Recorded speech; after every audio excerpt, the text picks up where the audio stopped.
Hola, cineclubistes. Aquesta és la presentació de la pel·lícula Melancolia de Lars von Trier, de la que parlarem entre tots la setmana vinent. Quan el 2011 el bo de Lars va anar al Festival de Cannes a presentar la pel·lícula, tothom el recorda per allò que va dir de que sentia simpatia per Hitler, però també va dir, parlant ja més de la pel·lícula, que melancolia era un estat de la ment. Etimològicament, la paraula melancolia vol dir bilis negra. Segons els hipocràtics, era un dels quatre humors dels quals es composava l'organisme i un desequilibri entre ells feia que aparegués la malaltia. Per tant, aquesta idea de melancolia com un estat de la ment, com deia Lars, l'hem de relacionar probablement amb la declarada també i coneguda depressió que el director danès ha patit en diversos moments de la seva vida. No? Aquesta melancolia, aquest estat de tristor que no obeeix a una causa raonada, sinó que prové del més a dins de l'esperit, de la ment, és el tema que atravessa la pel·lícula de la que parlarem la setmana vinent.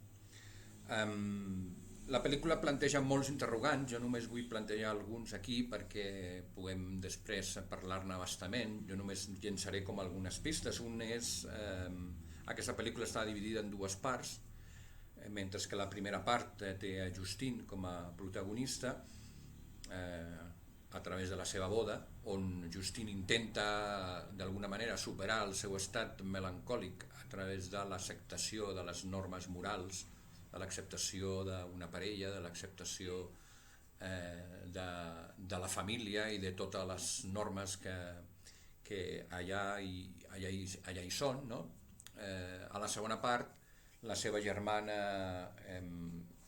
que està interpretada per Charlotte Gainsbourg, que en un principi la persona més assenyada, s'enfronta amb aquesta aproximació del planeta melancolia i apareix també aquest estat d'inquietud profunda que respon a uns altres paràmetres. No? Per tant, jo crec que Lars von Trier parla d'aquest estat melancòlic vist a través de diversos punts de vista. Crec que és també molt interessant la relació de Lars von Trier amb el món de l'art. N'hi ha sempre moltes referències.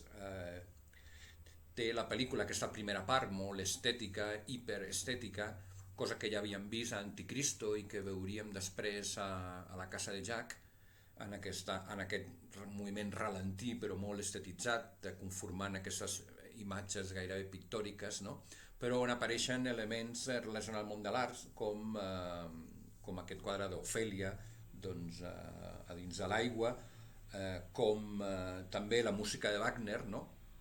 De Tristana i Isolda, i com aquesta música se relaciona també clarament amb la pel·lícula Vértigo, i com aquestes dues músiques també tenen a veure molt amb aquesta idea de la mort, amb la presència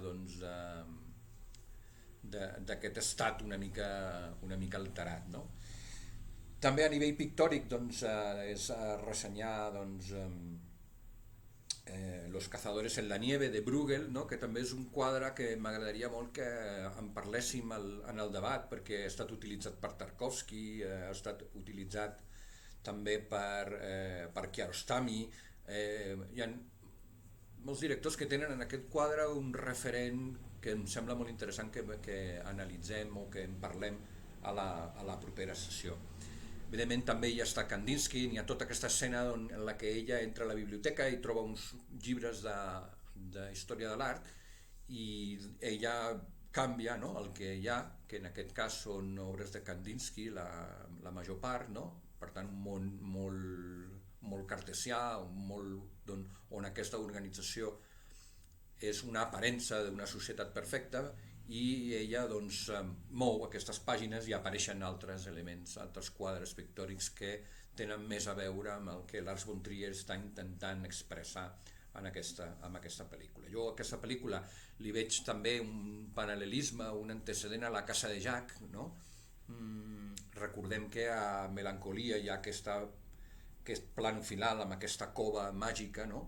On les dues germanes esperen l'arribada del planeta amb la presència del nen.